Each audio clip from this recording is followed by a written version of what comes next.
What I would like to do today is to talk a bit on what we call community networks. Internet Society is a global organization focusing on three main things.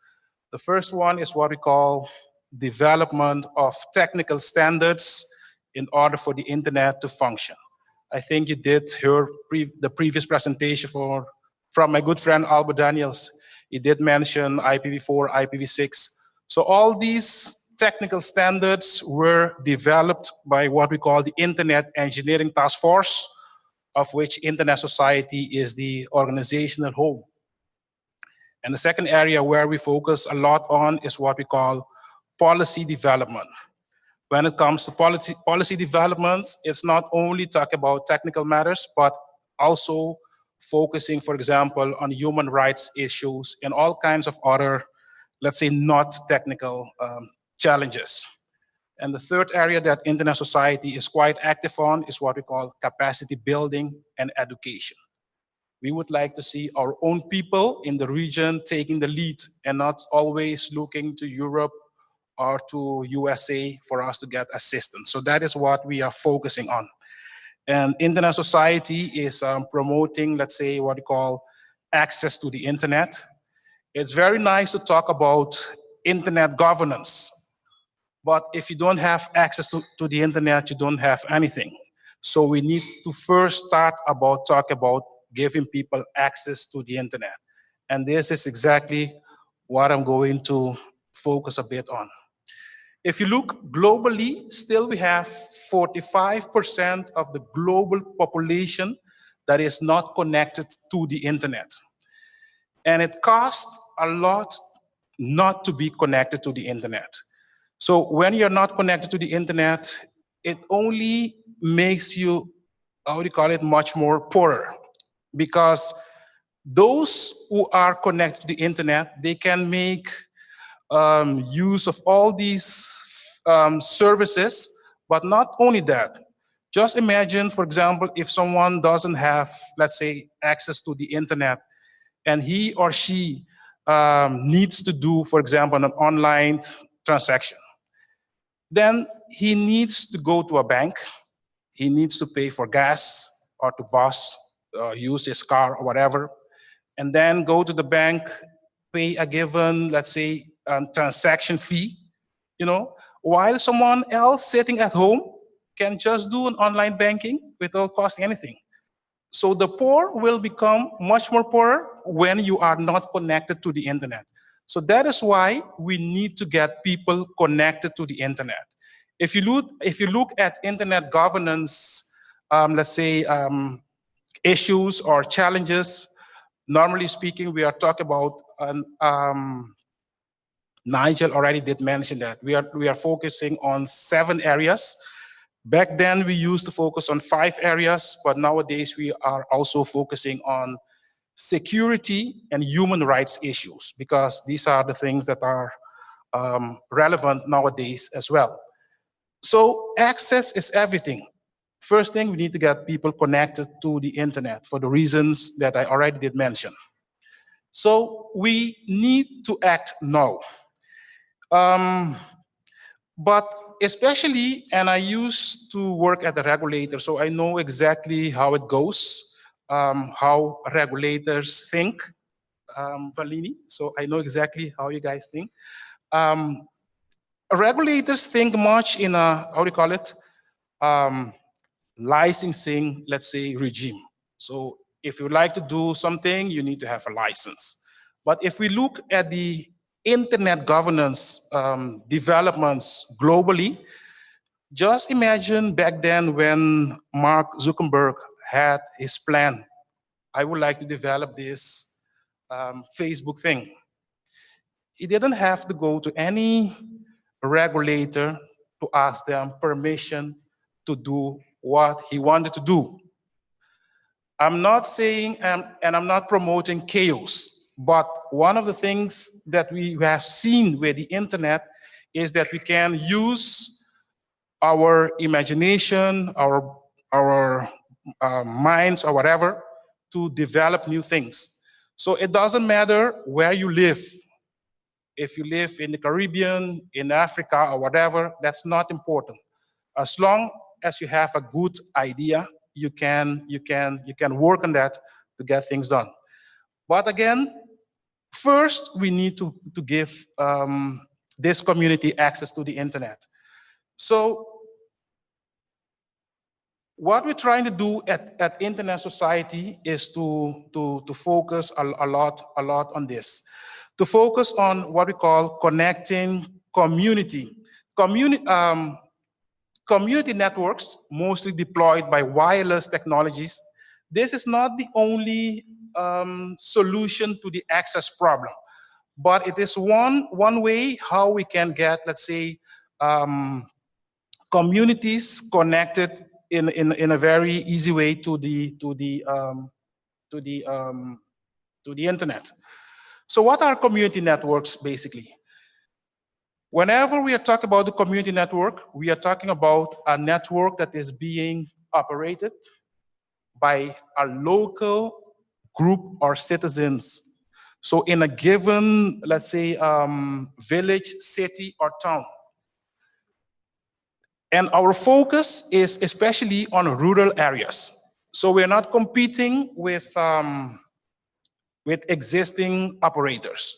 If I look here in this room, for example, we are not talking here about replacing what Telesur, and I'm looking at my good friend there from Telesur, is doing.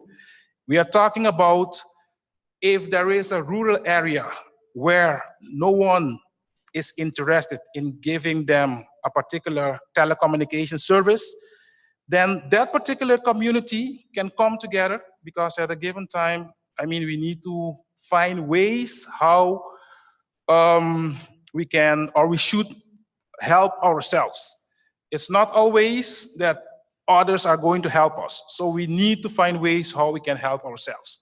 And this whole, let's say, community network approach, this is the same thing.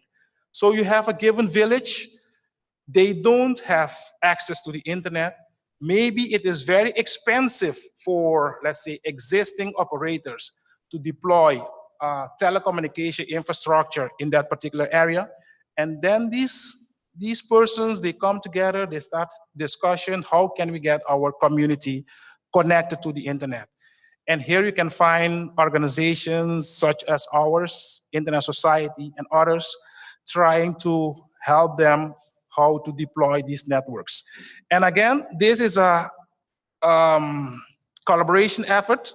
So we need to work also with let's say, existing, let's say, operators, especially when you're dealing with one of the challenges that we are facing, for example, a backhaul. So how do you get people connected to the internet? Then you need to use existing operators, because it's very easy to just, let's say, deploy a wireless infrastructure somewhere in the jungle or somewhere. But if you don't have connectivity, what we call the backhaul to the infrastructure, then we don't have anything. And here we can, and we are using, let's say, are working with existing operators. One of the others, let's say, spin-off effects that we have seen, especially with community networks. I didn't mention it, but later on, maybe I'm going to focus a bit more on that. We have been doing a lot of, let's say, community networks especially in India.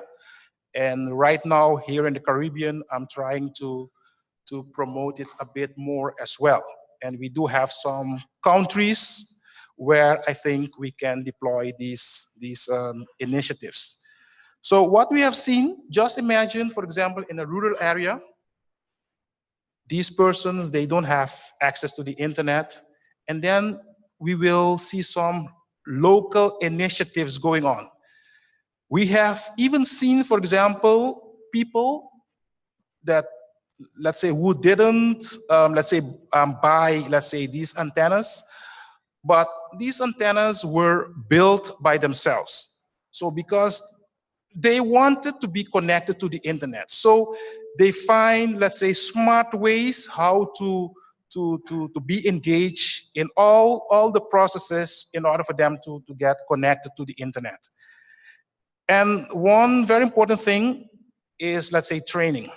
So we are working with partners all around the globe who are, let's say, focusing on, let's say, sponsorship.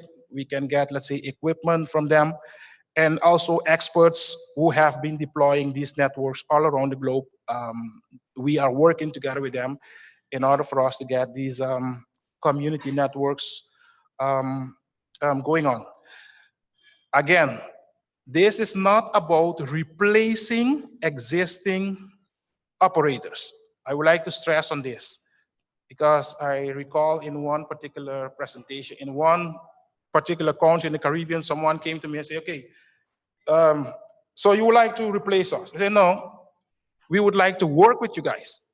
We are not talking about replace you guys because you do have the infrastructure, and especially when it comes to backhaul, as I did mention before, we need to work with all of you in order for us to do this. And if you are deploying, let's say, community networks already in rural areas, there is no need to do that. Remember, we have 45% of the global community that still is not connected to the internet. So our focus is how can we use smart ways? This is community network, but it could be something else as well to get people connected to the internet. And one of the things that we are trying to do is not simply to get people connected to the internet, but we would like to see a more, what we call, development of the economy in a given country.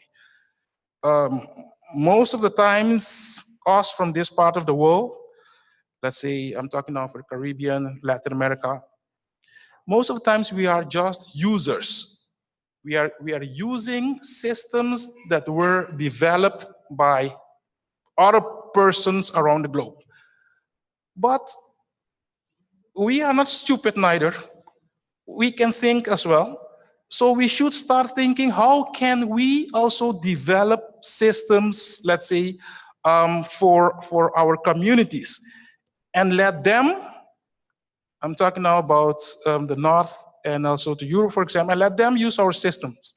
Why is that not possible? It is possible. If you look, and I don't want to be a lot philosophical right now, but if you look, for example, at the human brain, I didn't know that, but I did read about it, and it seems like all the brains of the human beings, they have the same size, and it doesn't matter how big your head is or not. all the brains, they have the same size. And what does this mean?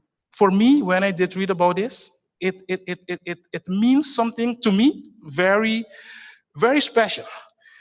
Because sometimes we think some people in certain parts of the world, they are excluded from doing things. But the supreme being there, you may call it what you want, gave all of us the same size of our brains. So that means all of us can think as well, you know? So it doesn't matter where you are, just think about it. So this is exactly what we're doing. So once you get people connected to the internet, and then we can start focusing on education. We can get people, people are very happy once they are connected to the internet because they can also participate at the global economy. The Internet Society, for example, has been promoting community networks since 2010. And one of the things that we have seen back then, globally, you had a lot of, let's say, persons, institutions, and others, in one way or the other, they were focusing on community networks, but we didn't have, let's say, one overarching, let's say, entity that was coordinating what all these groups were doing. So what Internet Society has been doing is to put them together, to put all these groups together, put them in the same room, and let they discuss how we can make this thing better. So we are supporting, let's say, others who are deploying, let's say, community networks. And again, the focus is not on community networks. The focus is on how can we get people connected to the internet. And community networks is just one way how we can achieve that. We have been working with a lot of, let's say, partners all around the globe, because this is something that you cannot do by yourself. So you need to work with others. We do have just a few new partners right now in Zimbabwe, in Africa, Argentina, and Kyrgyzstan. And we do have in this part of the world also some partners in Brazil, Colombia, and Mexico. So there are some barriers to community networks as well. One of those is mostly when it comes to, and I'm looking now in the direction of regulators, for example. And as I did mention, I used to work at the regulator, so I know exactly how it goes. When we talk about community networks, we are using, let's say, the wireless spectrum. So we are using spectrum. So you need to have frequencies.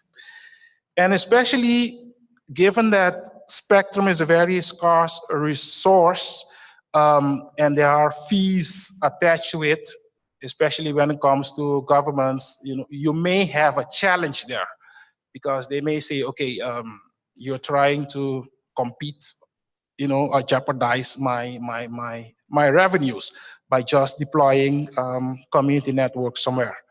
But again, we need to find smart ways how we can do this, and governments can help as well. They can maybe reduce taxes on equipment. Focus on some what we call smart licensing, let's say, approaches, and financing also some other equipment, and so on and so on.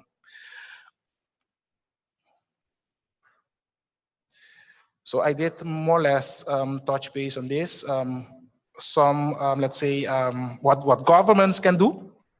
They can focus on tax and fee exemption, easing, let's say, regulatory requirements, and expanding universal service and other funding opportunities. Back then, especially in the telecommunication environment, globally, and I think here in the Caribbean as well, in Latin America, a lot of these regulators and other, let's say, governments bodies, they have been collecting a lot of money with respect to universal service funds. And so the money is there. And sometimes they don't know exactly how to deal with this, because they have that money. It was collected back then for promoting universal services, but in one way or the other, they were not able to use these funds. So the money is there. So this is also what we can do to talk with governments and to see how we can, let's say, deploy, especially community networks. And again, when I'm talking about community networks, I'm focusing on rural areas. So especially where existing operators don't want to invest for so many reasons. So policymakers, there are a few approaches that they can, let's say, apply. For example, they can streamline or eliminate, let's say, regulatory requirements that are not applicable to small community-based networks. So you may have a big, let's say, from the regulatory, let's say, perspective, you may have some, let's say, licensing approaches for operators. But if you have a small group in a jungle, are you going to apply that same principle to that small group of 50 persons who would like to get access to the internet? I'm not sure about that. So these are things that at least we need to talk about. I don't have all the answers as yet, but at least we need to talk about. And if we are focusing on how can we help the unconnected, just think about this village in the jungle with 60, 70, 80, 100 persons living there who do not have connectivity to the internet. And if you just think about them, and then I think we will find smart solutions to solve their problem. And not only looking at, okay, this is what the law is saying, this is what the act is saying. Yes, of course. That act, law, everything was drafted, and sometimes not taking into consideration those small groups that are left behind. So our focus should be how can we help those who are unconnected. And again, if they are not connected to the internet, life will become much more difficult for them because everything will become much more expensive to them. So here are, I mean, you guys will get this this presentation. So here are some approaches that you can think about. We just released, Internet Society just released a paper last week on, let's say, some smart licensing approaches. So I would like to invite, let's say, the regulators who are here in the room to just take a look at it. You can just Google it, Internet Society, smart ways of develop community networks, and you can get that, that paper over there. So let me focus on a bit on some, let's say, real life examples that we have had so far. For example, we had in Tushiti, Georgia, and not to confuse this Georgia with the state Georgia in the US. This is a country close to the Russian republics, Chechnya and Dagestan. So in Tushiti, Georgia, we had, let's say, our local chapter of Internet Society working with local authorities, with governments, and with support from Internet Society. They decided to connect a rural area in this particular country. And if you can see here, this is a real life example. You see all these horses over here. This is a very mountainous area. So they had to use these horses to carry, let's say, all these antennas above these mountains to get them installed. So it works. And people in that area, they are very happy right now because if it wasn't for, let's say, this approach, community network approach, then they would have never, let's say, got, let's say, connection to the internet. Because the existing operator wasn't really, I would not say interested, maybe able to deploy, let's say, infrastructure for that community, because maybe it would be too expensive for them, you know. But with a local initiative, they were able to do it. So in order for this to happen, all of us should be looking in the same direction, as I did mention before. So it's not about, again, about competing with existing operators. It's about how can we work together to make this thing happen. And always taking into consideration this particular group that doesn't have connectivity to the internet. So if you focus on that, I think we will reach agreement. We need to focus especially on policies, processes, and partnerships.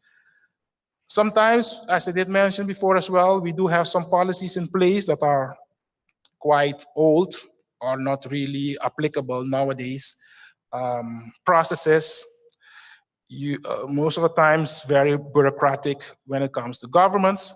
So we need to sit together, put everybody in a room and see how we can solve these challenges. We have some other initiatives going on as well, for example, in Kyrgyzstan. So these are real life examples going on where internet society, together with local partners, governments, are focusing on community networks. Another one is in Zimbabwe, in Africa, where we have a community of 10,000, let's say, people, whereby we are deploying right now a community network as well. And again, what we have seen in all these areas, all these communities, the local operator was not able, I'm not saying willing, was not able, maybe due to all kinds of challenges, to deploy that network. So the community came together and they were discussing how can we help ourselves, given that they are not going to help us. And this is what they have been doing. So we have another real life example in Zimbabwe. We have also one going on right now in Argentina with small community of 150 to, let's say, 400 inhabitants. And sometimes for an operator, if you have to cover, those of you who are acquainted with Argentina, is a very, very large country.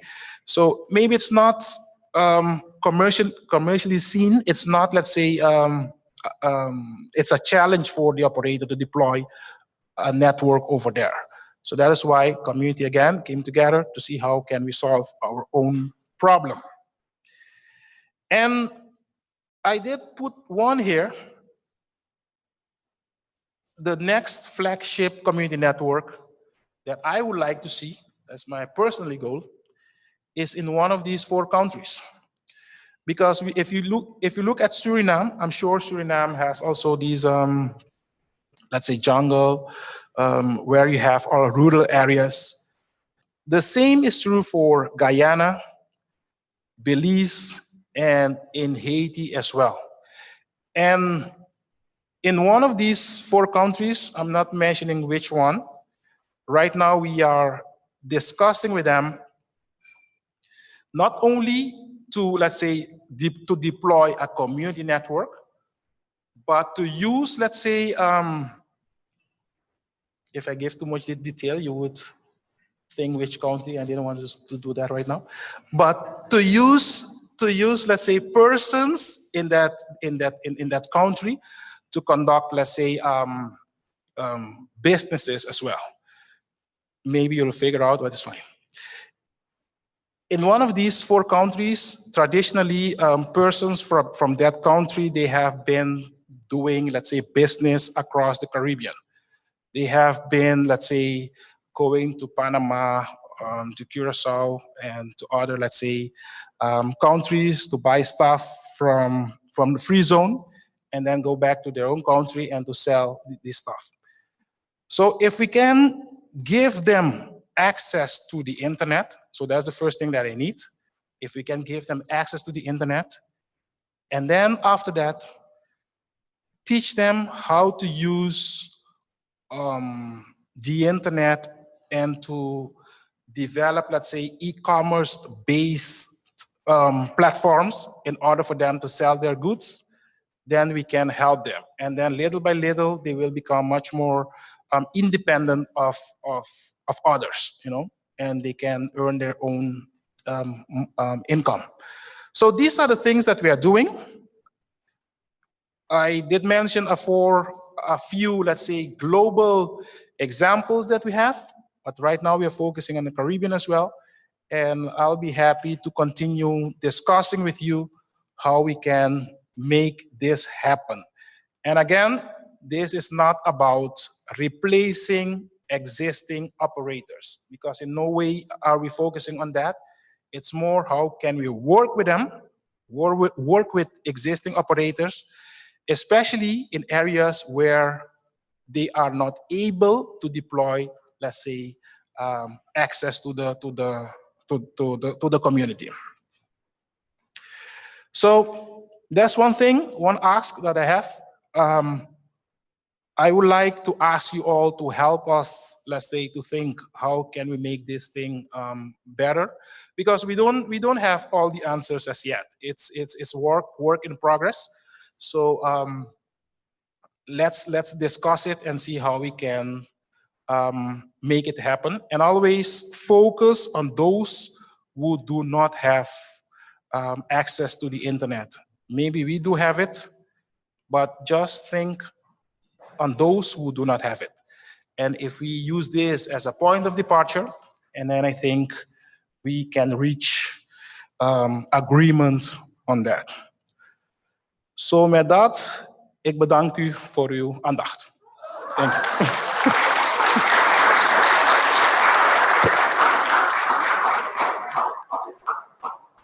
you. Thank you very much, Shernon. I have a question in terms of the partnerships you talk about. Is it that Internet Society actually involved in making these partnerships for community networks? Say the last one. Is it that Internet Society is actually involved in the partnerships for community networks? And if I know in Suriname here and Guyana, there are some challenges for connectivity in the interior. How might they be able to follow this idea? Is it through you? Yes.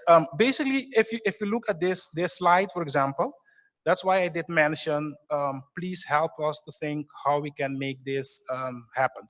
We do have, let's say, global partners right now. So global partners that we are working with. But we would like to have also, let's say, local and regional partners. For example, a lot of people, I know, in one way or the other, Albert, in one way or the other, people like to travel. I don't know why, because sometimes it's not fun. If I just look at my own example coming here, it's fine to be in Suriname, don't get me wrong on that. But I live in Curacao, and as you may know, we had Insulair, so they no longer fly to Suriname. And just before I came here, Suriname Airways canceled all flights out of Curacao, and also Trinidad and Tobago. So it was a challenge to reach here, So it took me 17 hours to reach here, to cover, like, I think less than 2,000 kilometers, So given that I want to come, I'm happy to be here. I like your food. so okay, but that is why we would like to have, let's say, local and regional partners as well. We already do have global. And okay, the reason I'm mentioning this, people, and especially these partners, people like to travel. In one way or the other, people like to travel and to go to other places. So we have a lineup of people, of persons willing to come. And I think especially if you mention them coming to Caribbean, those kind of things, they're much easier they're willing to come. So, and they're willing to share their knowledge, their expertise, to help others to deploy these networks. So we do have a lineup of, let's say, experts, global experts that are willing, but we do have our own, and this is what I'm stressing on, we have our own local and regional experts as well. And we would like to make use of these experts as well. And again, it's not competing. I keep stressing on this. It's not competing with existing operators. It's just complementing what existing operators are doing. So to answer your question, yes, we are partnering, and also we are looking for other partners. What is the main issue at this moment that you see? What is the main issue that you see for Suriname to get this ball rolling? Wilt u het antwoord in Nederlands of nee? Is gewoon, okay.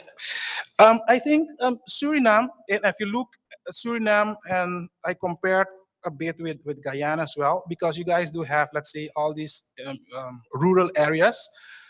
I think the main, let me use the word challenge, that I think is how we can work, for example, put everybody together. And I'm talking here about, for example, I have good friends at Telesur. I know them quite well. But that is why I'm saying this is not competing with existing operators. Because I don't want, let's say, existing operators to think these guys are coming trying to replace our network or to deploy, that's not what we're talking about. And if there is an area where, let me mention, for example, Telesur, because we are here in Suriname, als jullie zeggen. Also, given that we're here in Suriname, if they are deploying a given infrastructure in a given area, that's fine. We don't have an issue with that, But if it is not being deployed in certain areas, and then let's see how we can make it happen. So the challenge would be to put everybody together, to convince them that we are not enemies, and put like that. And then if we can work with the government, with the regulator, with the operator, with a local community that we are trying to serve as well, if we can put everybody together in a room, and then I think we can reach agreement and solve that problem. Let me go Carlton and then our friends over here. Do we have a microphone?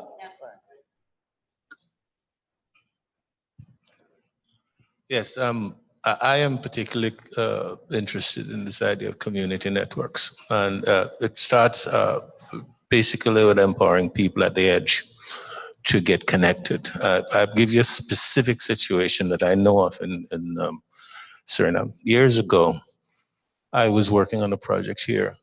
Winston, remember this, Winston, of research and education networks. And we were concerned about how we would get strands of rural communities connected to the network. This is for education now and research. And there was a community way in the interior, what we call Maroon community. And one of the things that they were doing is that a very formidable lady, I can't remember her name now, who had a small installation of an internet connection. And they were using 12-volt batteries to power and radios to get connection and power it using GPRS at the time. Okay, and that was quite instructive. One of the things what we wanted to do was that they could make more of what they had. What they had right now was one machine connected to the battery with a modem. But if they had a community network built around that, they could have spread the signal to others in the area. And people had one or two smartphones, believe it or not, but they only use when they come in near where they have connectivity. If we had a community network, we could have added a lot more folks to the signal, and we would have empowered people to use the internet for learning and research and so on, which is what we were concerned about.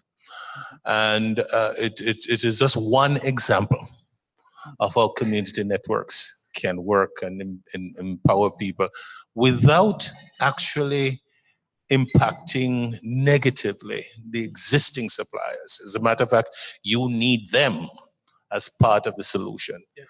And that's one of the things I would encourage all of you to think about community networks, empowering community networks. There are several ways you can do that. You have to look at the regulations, for example, for spectrum management and so on. But it is possible and it works and you can do it. Thanks. Thanks, Carlton, for your comments. And then Deidre.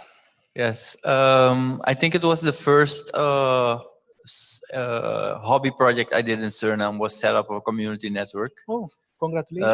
I think the challenges are a bit different. because most of my equipment got confiscated and I got called to law, etc., etc. We have these ITU bands we license out. And I think that's the biggest problem, because technology now, you can make a 150-mile link with a almost consumer-grade wireless unit. I think some companies in Suriname did that to Guyana, as I know of. Also got confiscated. But fact of the matter is, there's a legal gap there we have to resolve. We even did an antenna on a weather balloon test already, but it's still illegal in our country to perform activities on a 2.4 gigahertz. And that's a big disadvantage, because in America you can do what you want. It's let me put the record straight again. If you recall what I said when I started my conversation, I'm not promoting anything against the law here. This is one of the first things that I said. And I used to work at the regulator as well, and I know exactly how it goes. You did mention, for example, in the US, you can do everything that you want. That's not true neither, because you have, for example, licensed and you have unlicensed bands. Even in the unlicensed bands, you are not allowed to use a given amount of power, you know? Yes. So they are, what we're trying to do, that's why I'm saying, if you do your thing by yourself, of course you will get yourself in the problem. But what we are promoting is to come together, collaboration, governments, regulators, and it is not, let's say, our problem. It's not a problem of one particular person or stakeholder.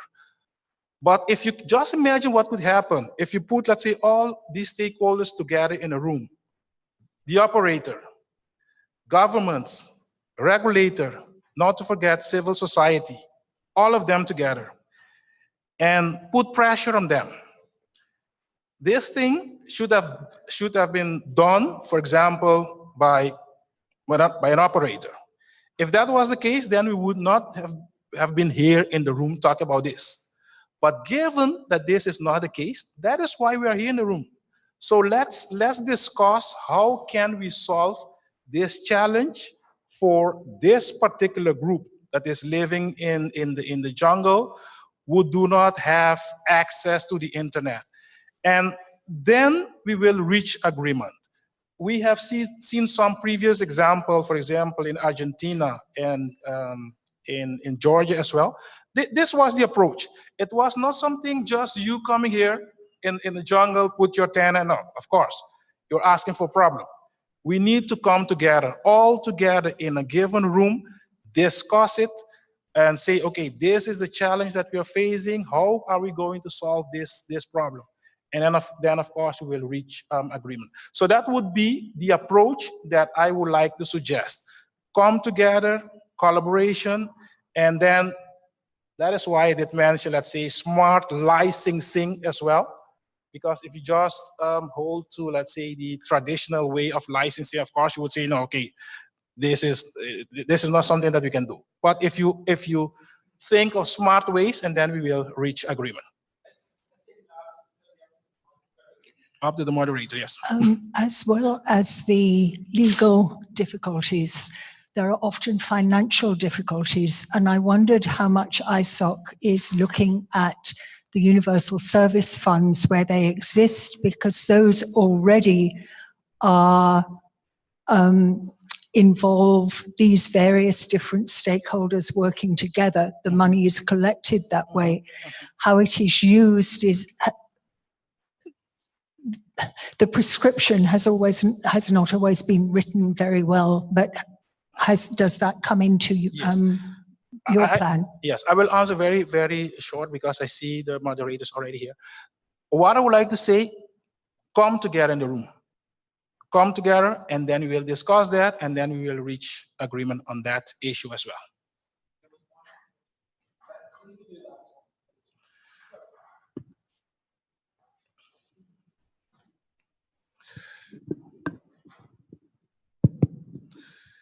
Yes, thank you. I think there's a common misconception between what the situation was a few years ago and what it is now, because I have information that Telesur is now on the verge of connecting almost 80% of populated Suriname with the internet, with mobile communications. And by 2020, about 90% of all communities, even in the interior, will be connected by the network. So I think one option is to really connect with Telesur again and see how that effort can be supported. It is an effort that has been initiated by the government through Telesur within the Telesur licensing and data network expansion project. And I think that with the efforts from the Internet Society and within the expertise and funding capabilities, I think that before 2020 or even after 2020, before 2022 or something, we can have 100% coverage of all living communities. Yes. So that's just a suggestion Yes. from my stance. Yes, thanks. Just Nigel, just for me 1 second. Congratulations with that approach. If you remember, I focused, let's say, on community networks, generally speaking, and then I mentioned a few countries where I think we can focus a bit on. So if Suriname is, let's say, focusing on that, we would be happy also to be, collaborating with you in that regard to maybe to make things maybe go a bit more faster, if we can use that word. So I think it's always good to collaborate because we can reach further then. Okay, thanks.